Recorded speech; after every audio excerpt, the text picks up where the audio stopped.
All right, welcome back to our DNA, real conversations across generations, leaving our story, our lessons, and our DNA behind for the next one's coming up. I'm Brandon. I'm 42 years old. I'm a sales leader, a father. Still learning, still growing. As always, we have Philip Price, 72 years young, entrepreneur, family man, and proof that experience is a great teacher, right? And David Medina, 25 years old, creative mind, 26. author. Oh, 26 now. All right, we're growing. Author, event producer, and carving out his own lane in the newer generation. And Hey, tonight we have a special guest, Reggie Davis. Welcome, Reggie. Welcome to the hey, show. thanks for having me. Yeah, of course. Reggie, just so you guys know, Reggie is a USC graduate in music composition and theory. Yeah. His story is all about transformation from early real estate success in 2008 to rebuilding after some major setbacks, right? And manifesting a whole new path for yourself. He opened up venue, underground warehouse venue, broke into the film industry, and you've become, pretty good at production design and art directing, right? So Yeah. he has an amazing story. But Reggie, welcome to our DNA, man. We're really happy to Yeah, I'm have you here. excited. I'm very excited to be here. It's as soon as you told me about this, I was like, oh, I mean, I was hoping for an offer, and then it came through, and I was like, I could definitely share my story, especially if I have a saying, if you never share knowledge, it never has a chance to become wisdom. So I think that our Wow. stories are Awesome. kind of that, like why learn from Yeah, your own mistakes when you can, hopefully be learn led from by the someone wisdom of else's. others. Yeah, Yeah. man. Well, that's what we're all Amen. about That here, is so and true. yeah, man, that's what this show is all about. Really, literally, that exact thing there is leaving that wisdom for the ones behind us. And tonight we're diving into your DNA, right? Your Oof, lessons, the resilience, and what shaped you as the man you are today. Um, Reggie, so you've lived a few different lives already, from music to real estate, film. When you look back, what was a moment that shifted you from surviving to creating again? Like, tell us a little bit about your story and how that shift happened for you, man. well, that kind of happened a lot of times. The first time I had just finished school, I was on tour with my band, and that was like the most grueling 3 months that you could ever have, traveling around in a Mm, van across the country for 3 months. And Wow. uh, we kind of broke up, and that was mm. like my decision to go to school. And that was like a crumbling moment. So a lot of different things happened with some contracts that fell through, and people kind of made some decisions behind my back, and that made me feel that I needed to escape that How situation. old were you at this time? That was just around 19. Oh Okay. wow. Yeah, I was very Yeah. young. Wow. And then, so that kind of led me to school, and I had already had scholarships lined up and things like that. So I was like, all right, I can just jump at this opportunity before it expires. And then that led to that path. So while I was attending school, the whole time I was lifeguarding West Hollywood Pool, which was Saving a very lives. strange situation. Yeah, I never saved any lives, but it was a very interesting experience. And I've always been around water. I love swimming. I was on swim team when I lived in Colorado, and that kind of really shaped the devotion aspect of my life. Like music and being in aquatic sports was like really a factor of how strong my dedication was to something. Discipline probably helped Yeah, shape your discipline it major. really Yeah. did. Yeah, it was very strong.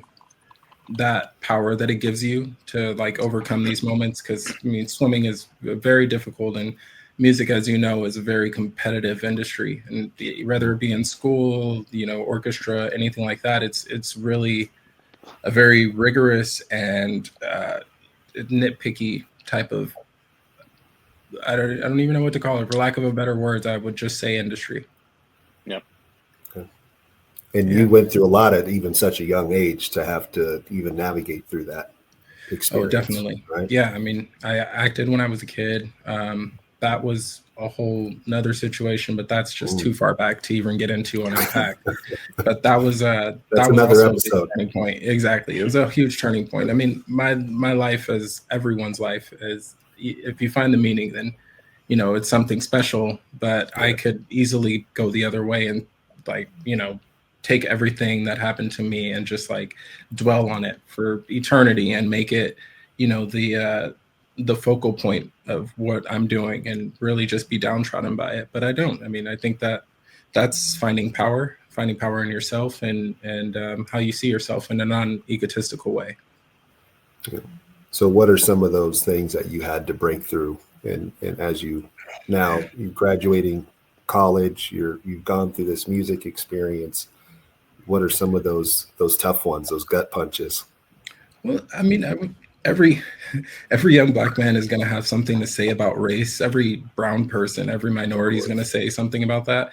But I really never. I guess it's like an OJ situation. He's like, I'm not Black, I'm OJ. And and it's not like, it's comedic, but even then I've never dwelled on that. I've never like let that identify me. So I've actually just moved through life without, I know what I am, what color I am, even though I may be mixed race, but I never just like thought, when I think of myself, oh, I'm Black and this is why these things are happening to me. If something happened to me, I look internally and see what I'm missing, what's missing in my foundation. Why am I not as strong? Why am I not persevering in a certain way? And then I deep dive in that, and whether it be study or, excel in practice, whatever may be the case, I find a way to overcome that. But the moments where I really had to overcome things, really, a lot of it came with facing nepotism in a way, entering in different industries, finding out that just because you have the qualifications, just because you worked on yourself so hard and you endured so much, that it could really boil down to nothing if you don't know someone. Yeah, true. It's not what you know, it's who you know. Exactly.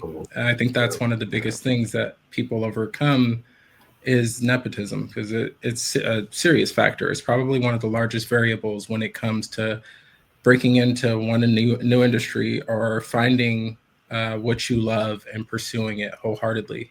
No matter what you do, you still have to face nepotism. You could be that guy who's the best person there at your job, whatever it may be, and you're faced with someone's nephew who's at the top of the pyramid, who knows nothing about anything in the job that you're looking to do or the passion you're pursuing. And that's what you have to face every day. And then to not beat yourself up about it and like compare yourself. I think contrasting is like one of the biggest ways to go to failure, one of the quickest ways to failure. Yeah. Well, when you have that situation where you've now realized that no matter how hard you work, something else can be taken away from you or not given to you because of someone else's connection or politics or whatever it may be, that's hard to swallow, and it could take your drive to even try away, because it's like, oh, why am I going to try even this hard when it's not even going to come to me? Someone else is just going to get it because they're so-and-so's son, right, or whoever it may be. But that's what keeps people from growing, right? And with that, that's why it's a hard one to overcome, because it's an easy one to think, right? It's easy to give up when you face that reality that that's how life is sometimes. Yeah. I think it also makes your wins that much more beautiful. Yeah. You just like, oh, I did this in spite of that. I made this, I created this, I succeeded in spite of that. And that's when it really becomes beautiful, because a perfect life is the worst life you can have. When you don't have to work for anything, nothing means anything. I think that's like one of the biggest things to take from the struggle. And then I grew up in and around Beverly Hills my whole life for the most part, except for when I lived in Colorado and some other places. But I've seen the wealthiest of people's lifestyles, and I've seen the poorest of people's lifestyles. And I will every day back the person who was raised with the struggle. They're hungry. They have more to fight for. They have more to live for, in a sense, because nothing's promised, nothing's guaranteed. Yeah, they've been in the dirt a little bit. They don't mind getting rough, right? They can grind. I mean, We when all you have find that out here. Or the whole world's look slinging at mud, kids man. that don't have anything. Yeah. Yeah, Look at the whole kids world's that slinging don't mud, man. have an incentive. Mhm. Yeah, that's true. Yeah. Yeah, I That's used to go amazing. to I used to go to the store with food stamps. You know what I mean? So it's like thinking of what I had and what I did. I'm blessed to be where I'm at. You know, I'm very thankful for it. But yeah, it definitely. I've seen people who've been in the same boat and stayed in that boat too, right? Yeah. So Amen. what were some things that helped you keep your boat going the right direction? Like what helped Uh, you stay in that focus, that mindset? What maybe some things you did or practiced to get you there? Uh, books, meditation, and music. I mean, if I were having an especially endearing day or a trying time, I could just pick up a guitar or play a piano. I mean, I have a plethora of instruments around me at all times at my house, and I just play or produce music, engineer, whatever may be the case. But reading, I dove into. I mean, I've read a lot of books, but I would dive into, I don't know, like Jack Kerouac on the Road or Desolation Angels, and when I was going through that phase, or just all of these, there's all these authors and poets. You have like Keats and a bunch of different people who are like so brilliant. They went through trying times. I like to read a lot of stuff from the 20s when things were, there was a lot different. So Yeah. those struggles really shine through in the authors and poets of that time, and it kind of makes you really identify that your problems aren't as severe as they may seemingly be. Yeah. Yeah, because It's our true. our problems always seem so monumental, right? Like you're in high school, it's like the worst thing ever happened if it happens to you, right?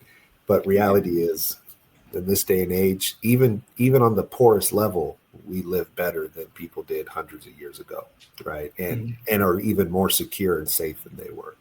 Yeah. So yeah, we definitely have we live a blessed life, right?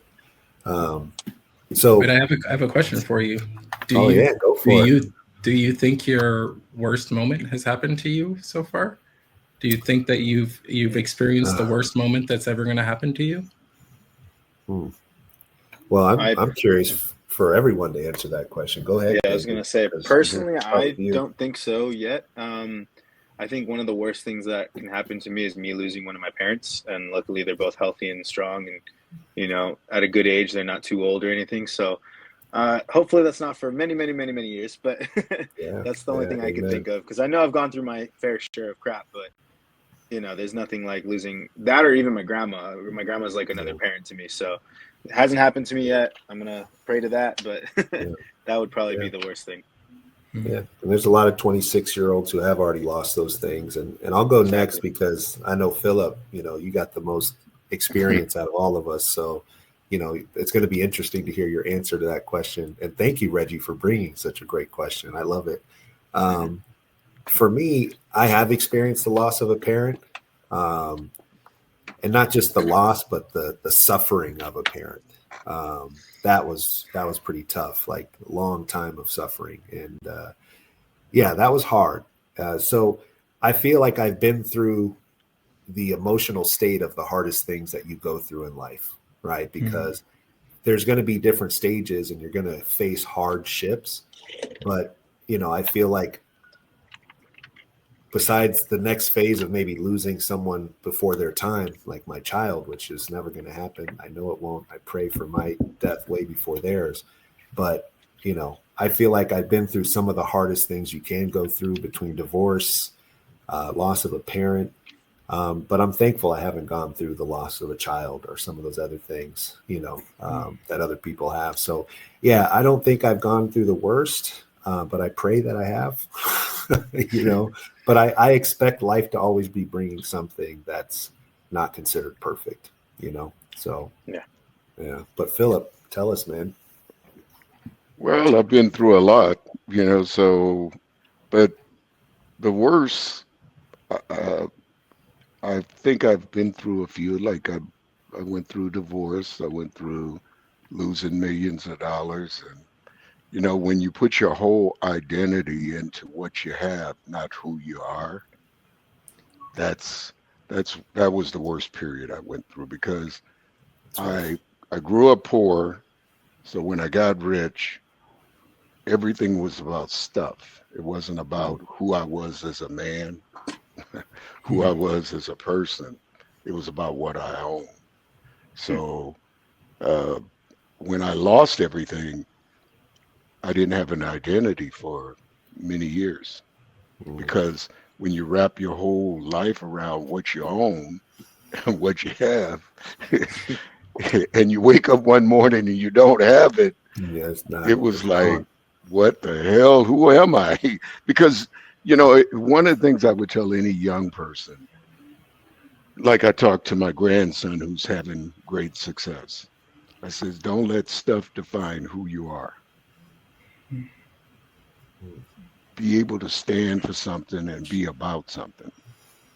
Yeah. Don't, because the people I have met, like my attorney, I never knew how rich he was because he didn't stand on money. He was standing on who he was as a person. Mm. I mean, it was 18 years before he even told me how wealthy his family was. I mean, all these years I'm thinking he's just an average guy and he's a billionaire. Yeah. So I I mean, but I would It didn't tell any define young him. person You know. it didn't define. He loved the Lord, he loved his family, he loved a whole lot of things. And then one time, I was 18 years in business together because he was my attorney from the day I went into business. He says, I want to take you to the club. I go, what club are you a member of? And he said, the Bohemian Grove. And I says, okay, well, how long you been a member of it? He said, 125 years. I went, Oh my oh, God. excuse me, 125. You We're founded flying the. down in Yeah. my, oh, we flying down in my airplane, and he says, if I told you what the dues cost a year, you'd have a coronary. I Oh go, yeah. really? I says, Steve, you never talked about it. He says, that's the difference between old money and new money. Hmm. And he didn't let his kids live in that.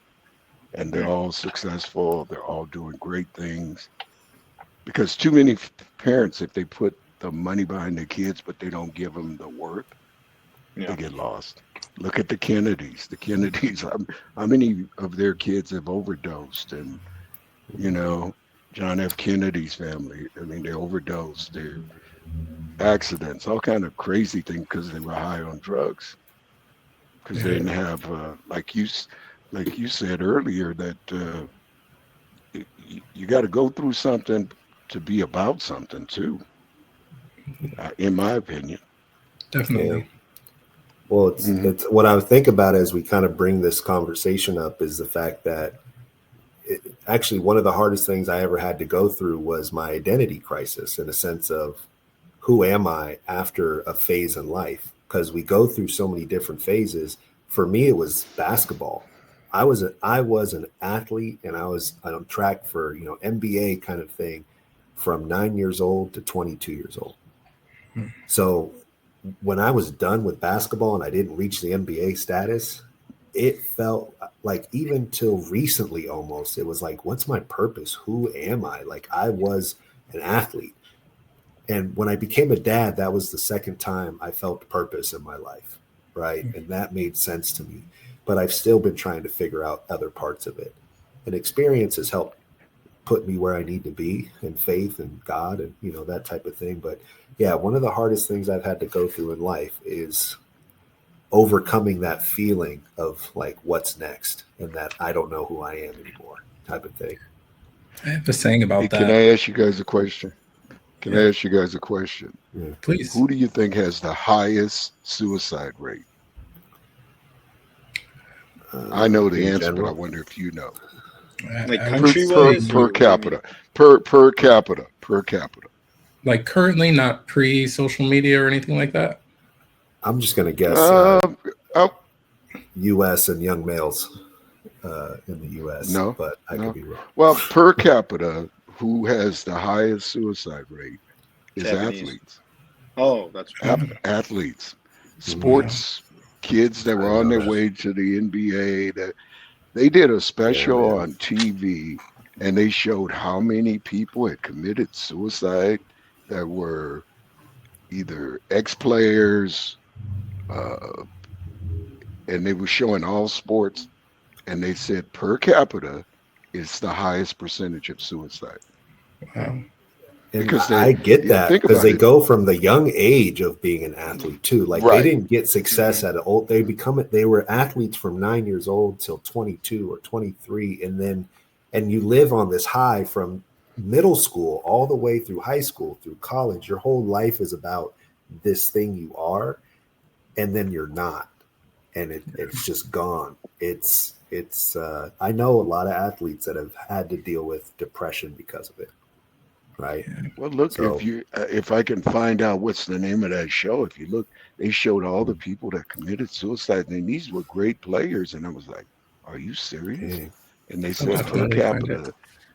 Yeah. Hmm? I'll definitely Yeah, find it.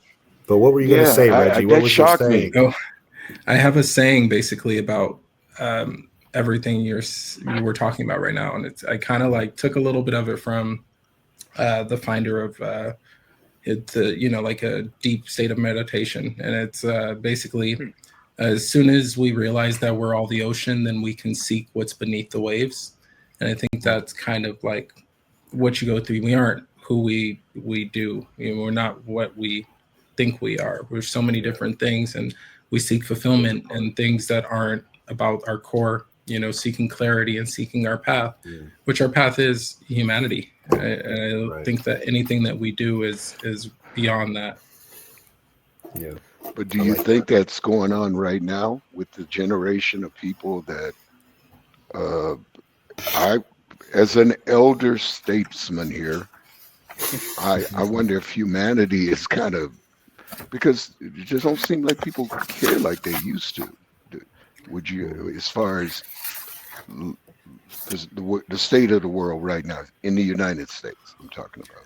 I would. Mhm. I mean, it's definitely all over the world. Social media uh, was definitely a tool at first for communication, and Mhm. being able to have a connection across seas with whomever and really speak to people and connect with Mhm. people.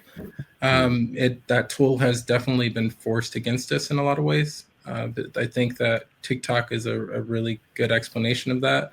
In China, in a lot of cases, the TikTok videos are about science progress in whatever field that youth are seeking out. Here, it's Education. about dancing and doing whatever like Yeah. these challenges that have nothing to do with the exploration of your skill set. So Yep. yeah, Yeah. it may not be the same, but I think that you know inherently people do want to be good, and inherently people want to have a connection. So Yeah. I Yeah. think that's why it's so consuming, because it does make you feel like you're connecting to people when you get likes and views. Yeah. So it's just really replacing that. Yeah. It's transitioning. Well, Which is Yeah. not tell necessarily us. good. Well, I'm curious because we didn't get to dive too much into your story and more about you, Reggie. Like, tell us about like a rebuilding phase and kind of if you felt like you were starting from zero and how, you told me at one point you really manifested what came to you next. Tell me Okay. about that or tell us about that. So so that part of my life is I'll skip on a lot of stuff and I'll just really make it kind of quick, and maybe we'll touch base on it again another time between us or something. Basically, I had quite a bit of money at about 160,000 during the 2008 crash. Um, So you my were dad young at told this me, point. yeah, I was really young still. I was Yeah. like not even 21 yet, and Wow. basically I took the money. I just got out of college. I took that money. My dad was telling me, hey, come up north near Bakersfield, buy some of these properties. They're super cheap. And I thought, oh, all of my friends are creatives. All of my friends are photographers, artists, musicians. I'm going to buy a house and we're all going to go up there for a year and just whatever. I had the extra money. I bought Yeah. a place for like 86,000. And then I just started doing work on it. I was going to the homeowners meetings associations. I would meet all of these older people And they basically, after working on their houses for a while, because they couldn't maintain them, they had 4 or 5 properties, and they were just like, we don't know what to do with them. They lost their value. We're getting old.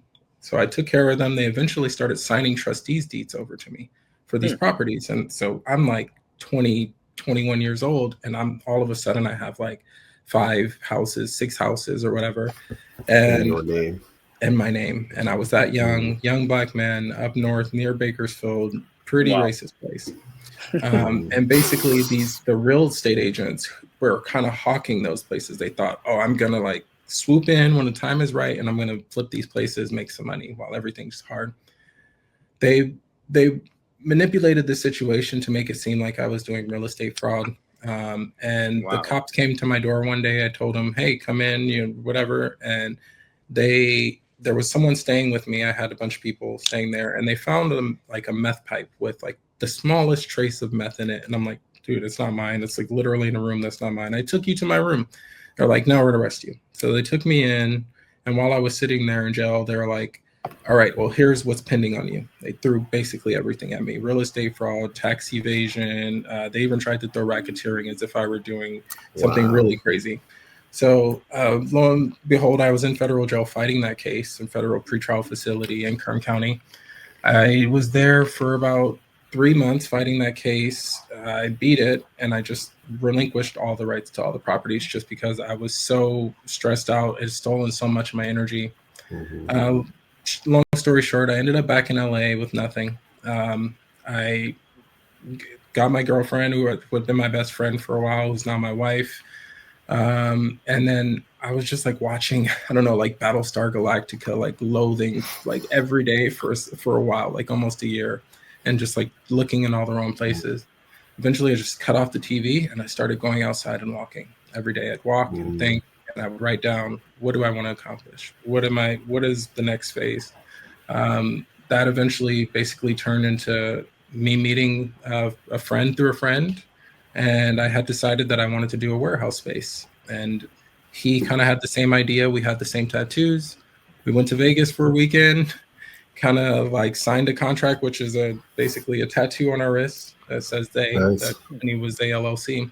And we started this warehouse. That's awesome. At that time, I went from zero money to over $750,000 in the bank. And we started this warehouse, and we did that for a little bit over a year and a half, throwing parties every weekend, between 200 to over 800 people. We had DJs. We flew them in from London. We flew people in from all over the place, Paris, to DJ for us, and it was pretty crazy. That's awesome. So then that really led into the film industry, because one of the DJs, who was one of my resident DJs there, he had been in costumes. And I was like, I'm shutting down the warehouse. Do you know anything I can do on my path to the next thing? And he said, hey, come and work on this show called Big Brother. So I went from the warehouse to working this summer at Big Brother. And then I was like, oh, I really like this. And then that all stopped because I wasn't in the union. I had no connections. So then I went to start working in the automotive industry. I started off at Audi Beverly Hills as a porter. And I went from being a porter to a senior service manager in 4 months. And I was the youngest person to have done that at that point in time. And I brought up all of our CSI points, all of the SPSI points, like dramatically. So they were like, oh, we got to keep this guy. Long story short, again, I went on vacation for my only vacation in the year. And while I was on vacation in Colorado with my then girlfriend, current wife, I got an email saying that I will not be coming back because I trained my assistant so well that she was able to do my job for cheaper. Wow. So then I started over again. But to me, I'm just like laughing at it because I don't see any moment that's seemingly negative as a negative thing in my life. It's not impactful in that sense. To me, it's impactful in the sense of like, how will I be greater now? What's next? It's almost exciting, right? Like, it's kind of like, wow, a whole new chapter is about to open up. So it's like, I'll even go through my days where if something negative keeps happening, all I think is, man, something good's about to happen then. Because if all these little negative things added up, something great has to be next. It's just the way of averages, right? Law of numbers here. So it's like, although there's that moment of like, oh, what do I do? You know, like what's next? Hmm. There's the fear's not there. You know, Yeah. the confidence that something better is coming. Yeah, you don't believe Just in complacency, probably. I think that's one of the big factors of defining a person's worth is how complacent they are. If I ever meet anyone and they're like, "Oh, I'm doing fine. Like this is good for me," I'm like, I don't think I can be with this person too long. Right. Yeah. So But it's after, like that sweatshirt. Mhm. oh yeah, the It's sweatshirt. like that sweatshirt. Your attitude will determine your altitude. Your Yeah, And when you altitude will determine your altitude. it's Yeah, 100% true. your altitude will determine your when attitude. No, wait, your you're right. attitude, Switch your it up. altitude will determine your. Well, we No, got it I all fucked mixed it up up. now. I fucked it up. Your attitude will attitude determine determines your altitude. Yeah. I screwed that up. Altitude, I yes. screwed it up. My fault. And worrying and a rocking chair will keep you busy. It just won't get you anywhere. Wow. Amen. Yeah, that's true. Holy Amen. crap. That's It's what it's all about, right? if Well, you listen. can master that. Mhm, Yeah, that's powerful, man. And mhm. you know, I was going to ask you about just your mindset through rebuilding, but I think you've already let us know how you handle things. And I love that you had a time period where even for a year it was hard for you, right?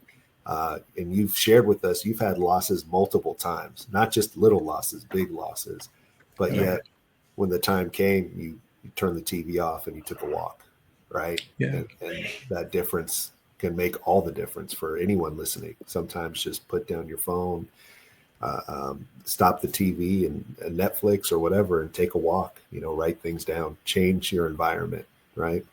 So I always love the part we always have a listener, a question from the audience. So I'm going to read it to us, and we'll all have a chance to chime in.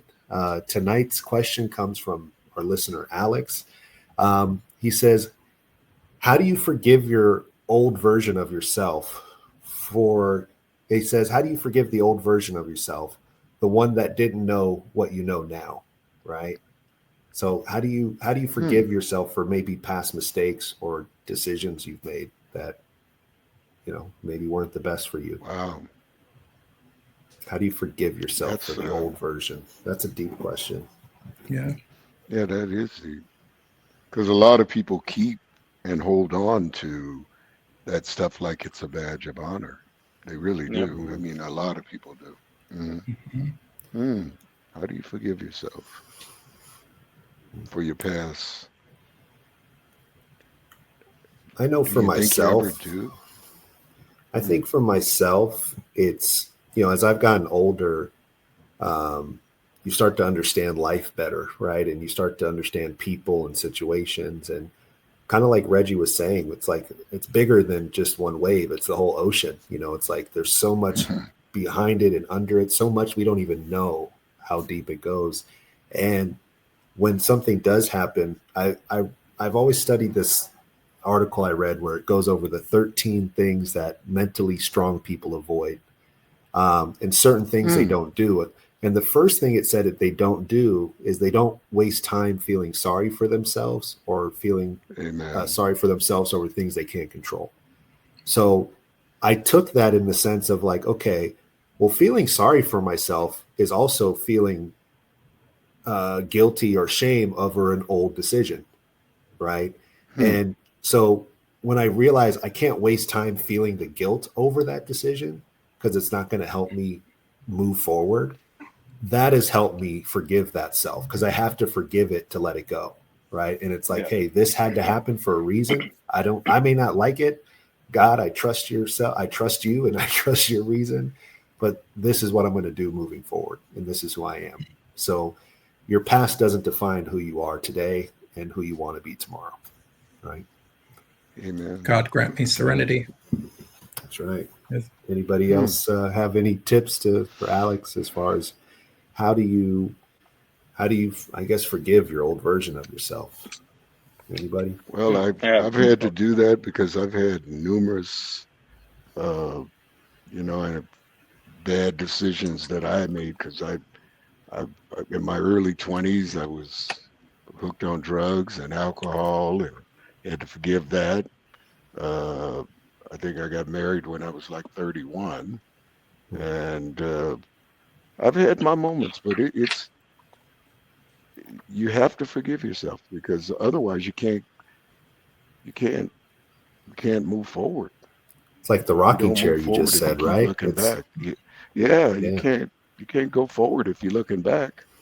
Yeah. You really can't. There's a You reason gotta the keep rear view moving mirror forward. is that big, right? And the And the front window is windshield massive, is so big so you can look right? forward and not look back. Mhm. Yeah. Amen. Right. You can't What look were you going to back. say, David? For me, how to forgive yourself, or you said basically like the past and what you've been through. Yeah, Mhm. yeah. He said, how do you forgive yourself, the old Mhm. version of you, the one that didn't know what you know today, right? Oh, okay, that's right. I don't remember where I got this. I feel like I'm like Reggie. I read a lot, and especially during Mhm. COVID, that was pretty much all I did, and it was a lot of self help books. Um, and I remember reading at one point something that kind of resonated with this question, and it's the fact that you got to just keep moving, and you can't wallow in whatever thing you've gone through, because more than likely somebody else has gone through that thing, if not worse. And even you said it earlier, like even our biggest struggles today are nothing compared to 100 years ago, 1,000 years ago. Like that was real struggle. Ours is that was archaic. Like this is like we worry about our phone dying nowadays, or we lose a little bit of Yeah, money yeah, that we can get back. You know what I mean? Like so the biggest thing is to just keep moving, to think right now I have this life and I only get to live this life once, so I might as well make the best of it. Whatever happened before that, it happened already. I can't change that. You don't have a remote, you don't have the click or whatever that one show is, or that one movie is, where you could just rewind everything and go back and redo it. You're muted, by the way.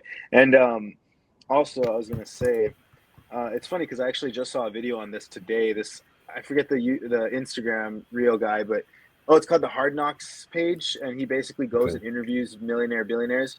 He talked to the guy who owned Jimmy John, the sandwich place, Hmm. and he basically was like, "Yeah, you got to just deal with the bullshit and get past it, and just keep moving. Like that's the only way to survive in this world. If you sit there and you cry about the past Wallow. and you think about the past constantly, you're not going to get anywhere." Yeah, yeah, 100%. It reminds me of Jordan Peterson. He talked about how it's okay to like pick a destination and move towards it. And the Yeah. closer you get to it, if you realize that it's not what you want it to be, or it's not what you thought it was, it's okay to like stop going in that direction as long as you pivot and go towards another direction. And Mhm. if you get close to that one, same idea, just keep pivoting until you get to where you like where you're going, right? Never just stop, right? Just keep in motion. And what about you, Reggie? How have you So forgiven yourself? it's a loaded question, man. What It's heavy. really Alex is coming heavy. I so I learned a lot through like meditation and like Nichiren Buddhism and stuff like that. But the real concept behind it all, when you get past the material stuff and you get past like what you're trying to seek internally for your, self growth, it really boils down to being present. Almost all of the problems that we have in life can be solved with just being present in the moment, focusing on what's in front of you now and working on that, and not letting the periphery get and cloud your train of thought and your judgment. But really, my biggest thing, and these are all hard things to do and accomplish over time. So it's a forever process. It's a But the process. first step of it is realizing that life is finite.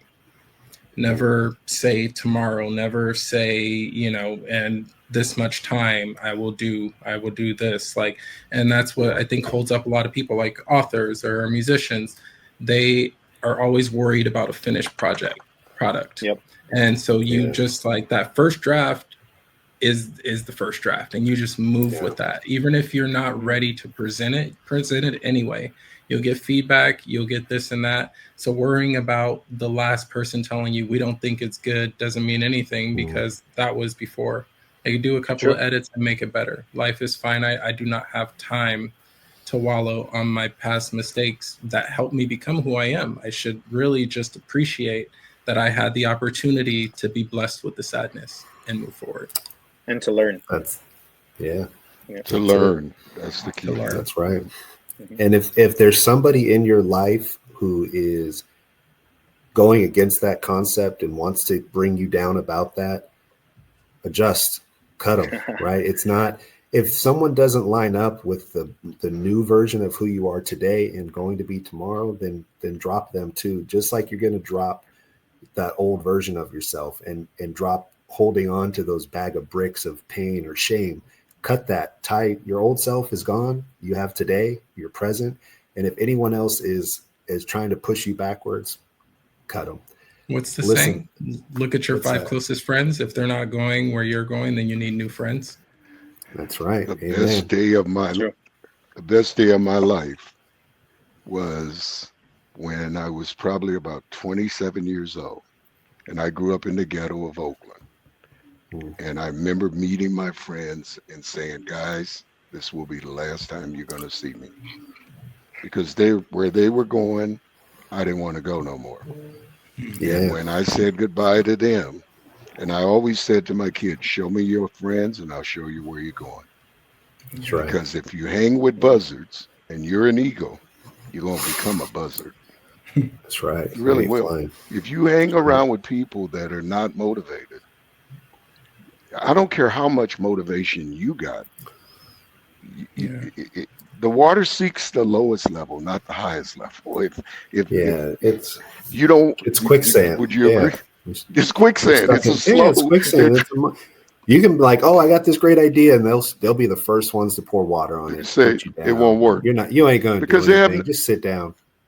Take this pipe. They don't have no vision. What I understood, they didn't have no vision. And they were still doing drugs. And in their 70s, they're still doing it. I met them saw them at a funeral, and they're still doing it, man. And that's why it was a smart choice to cut those people out. 70s? That's why you cut them out in the 20s, or you cut them out in your 30s, and you would still cut them out today. Go ahead, David. So, okay, I like that concept. The friends, those are people you can just, they're friends. But what if families that same situation? What if they're the ones negative? They're the same concept. Same concept. I don't hang with. I got cousins that are trifling. I'm gonna just say it out loud. But I don't hang with. Yeah. I mean, that's just being real. If it doesn't align, doesn't align with your purpose, amen. That's where the purpose is everything. Because if you know what your purpose is, it's not even a question if it's personal, if it's a friend, if it's family. If they can't line up with that, what are we doing here, right? Yeah. So you got to look at what you need to do and what's right for you and the people around you, not holding on to someone who's not going to grow with you, right? Well, the perfect example of that is LeBron James. LeBron James brought all his friends from high school with him, but they all, what he did? He sent them all to college. They all got degrees. They're all doing extremely well. Look at Clutch Sports. He met him when he was selling NFL apparel and stuff, and they became friends. And he became LeBron too, right? And he surrounded himself with people. Not only did he help people grow, but he had people that were willing to take the opportunity. Because I'm willing to help people grow around me all the time, but not everyone's always willing to take the opportunity. But he invested in them. They grew. They became very, very successful people. All the people around you. Yeah, but you can't. It just proves they don't have to be successful, but they have to have the right mindset and they have to be on the right path with you, right? But you can't bring a buzzard along with you. If you're hanging with people that have no vision, you got to let them go. You cannot. You cannot succeed with quicksand at your ankles. That's right. Because no matter how fast you are and how great you are, look at how many basketball players. Look how many players and stuff that from the hood, and they want to still hang out with their hood friends. Come on now, this ain't gonna work. It's just not gonna work. They're gonna learn. That's right. It just doesn't work, man. If you're dreaming big and they're dreaming small, I'm sorry. Well, everyone listening, there it is. That's what's real. That's the real DNA. That's what we're all about.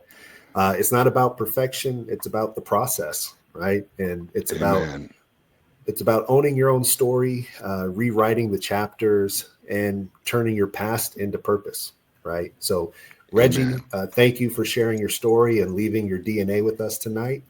Thank you. You remind us that reinvention isn't just possible, it's powerful, right? Amen. And you've done that. And thank you, Regi. Thank That was you. great. Yeah, thank you. Thank you for having me. I And, appreciate it.